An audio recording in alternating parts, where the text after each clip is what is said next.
Aaron, and today I'm out in the wind in Wyoming because it's spring. And I'm with the 2022 Chevrolet Equinox. This is the refreshed Equinox starting this year. Small changes. Most of the stuff that you're familiar with this generation of the Equinox is still the same. Still has the 1.5 liter turbo, still has a 6-speed automatic transmission, which for this generation was a big step up. Chevy finally nixed the continuously variable transmission that was really dragging this down before. Changes that you can see from that angle: the front, you can see it's more in line with current design language at Chevrolet, a little bit more like Camaro up there, I guess, pointy on the front. You'll also see these LED headlights. These are now standard across the board. Other than that, I don't think you're going to see a whole lot of changes. This is the RS package, so it has blacked out badges, a couple other things, and also it's slightly better than mid-range, so it has a good amount of technology and a few other things. We'll go over that as we talk about it. So yeah, 2022 Equinox. So from the side here, you can see that the Equinox's body style has not changed a whole lot. You might be able to see a slight difference on the rear bumper back there. And as I was talking about, the slightly more pointy front end means it sticks out just a little bit more, not very much. This is a small but not compact SUV, so this is competing with the Honda CR-V, Toyota RAV4, things like that. I love the wheels on this package. I like the blacked out lettering on the Equinox. I like this color. This is a great color, kind of a slate gray, very dark slate. And I like the rear roof pillar, the way it curves. So as I walk in, to give you a little bit of perspective on the size, I like the simplicity of the body lines here. So you can see the hood has a bulge right here. It's kind of flat across that with a slight peak in the middle, and then the bulge on the other side. This creates a bigger front fender. So you're seeing how there's a line right here, and that line runs across and then dips and fades in favor of this line. This line runs all the way across. It's very subtle. It's not a really sharp line. You have to look for it. So it runs across like this and then ends, but is continued by the tail light, which curves right here. So you're seeing that line is a simple line. It's a very clear line if you look for it, but it's not very sharp. There's a line down here that's the same. It kind of dips down and comes back up a little bit. That creates that running board look at the bottom and these rocker panels underneath, and then just bone lines to make a curve right here. So this is more curved than it is, stamped, right?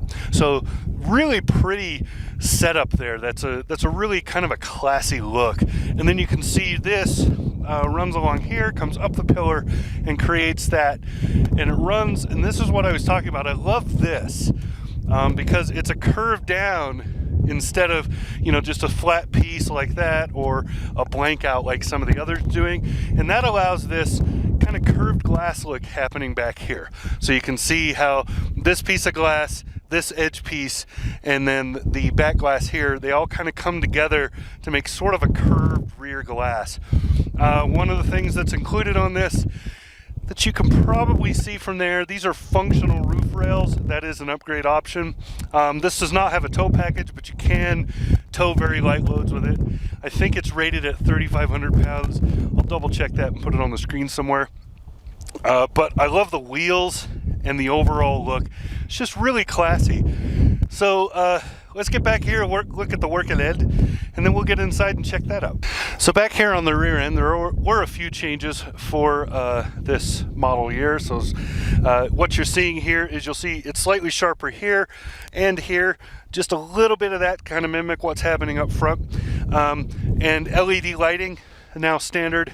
Otherwise, really didn't change a whole lot visually that you can immediately see. So there are a couple of detail changes, but for the most part, it looks about like it did before.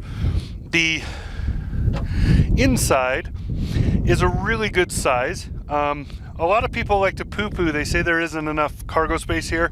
My only complaint about the cargo space back here is these seats are tilted so that the floor is longer than the actual space.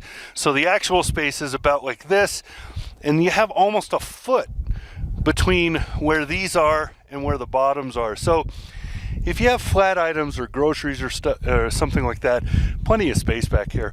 If you have something different though, if you have a big bulky item, your space is kind of limited. You're limited to about one of my arms, so 3.5 feet. But a couple of cool things back here. First, there are tie downs here on the D-hooks on either side. There's also a net hanger, so if you get the cargo net, you can hang it here. This does not have a spare tire, but you can get one. It would go right in there. Otherwise, that is more storage space, which is kind of cool. And also, if you get the piece that goes across here for your cargo cover, that can store, I believe, down in here. So that's kind of neat. Now, as something cool I want to show you, you can put those middle road seats down with the buttons that are on the back. So there's these kind of grip handles. You grab those, it flips forward, or you can just do that. And you can see that there's just a couple of levers over here. You pull on them, boom, they fall down. You can see how flat that is. Very nice flat loading surface and a good square opening, so it's easy to measure what's going to fit. So nicely done on the cargo. Let's go check the inside. So a couple things I want to say about the back seat here. First, that door opens almost to 90 degrees, which is great. Makes getting in and out really easy. This seat is set for me at 6'3". I have tons of leg room. That's awesome.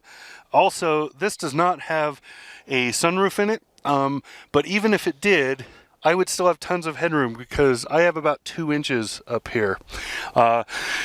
Also awesome. The seating itself, pretty comfortable. I could sit back here for a highway trip going somewhere. This is not bad at all. 3 across, a little bit cramped, but that's the size of the vehicle. Everybody in this segment has the same issue. But lots of room in here. Now, with the RS package right here, you get there's 2 USB plugs down here. They're USB-A's. There's also a household outlet down here on the bottom. So 120, and just tons of room. I'm amazed at how roomy the passenger spot is. One downer, these seats are not adjustable. I don't have a lever to move them up and down a little bit, which is kind of a bummer. If I could do that, then I could straighten out also the downer that I saw in the cargo back there. But really good otherwise. I really like this. Let's go check out the front. So up front here, again, lots of headroom. I have even more than I did back there. And tons of just everywhere room. The seats are nicely bolstered. They're not too much, not too little, just about right, even for a big person like me. Lots of space, and the layout is easy to understand. Most everything is where you would kind of expect it to be.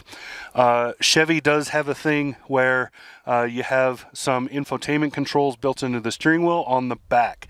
So on this side, on the left, you have an up and down, and they have a detent and indent so that you can tell the difference which one you're touching. But you have an up and down to change stations, and then over here you have volume control. Really kind of neat. And then you have cruise control and other stuff. This particular one has remote start and a bunch of other little things. Also has a couple of upgrades to the infotainment, but this is a wonderful infotainment system. It's very fast, very responsive, and easy to understand. I like that a lot. Now,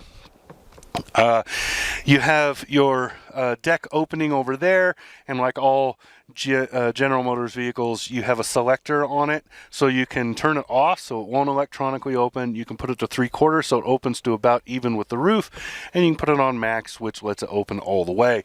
That's kind of a neat little thing, and it's neat to have control of that in the car so that once you pull in, you go, oh, I'm not going to be able to open all the way, and you can adjust it immediately. Other than that, this does not have like the electronic rear camera-based but in this, you don't really need it. It's small enough, and that back window is so huge that you can see, you have lots of visibility. The side mirrors are also pretty good, and just an overall nicely done interior. Also one of the quieter vehicles in this class. It's quiet on the road, it's smooth riding. That's unusual in this class. Everybody seems to go for sporty, and that's cool if you want sporty, but if you want quiet and comfortable but you don't want to spend a lot of money, this is where you're at. All right, so that's it. That is what I've got for the 2022 Chevrolet Equinox. This is in the RS package with all-wheel drive. Very well done, small crossover SUV. I don't know what else to say. So I'm just, I suck at the ending part. Whatever. This has been Aaron. Talk to you again soon.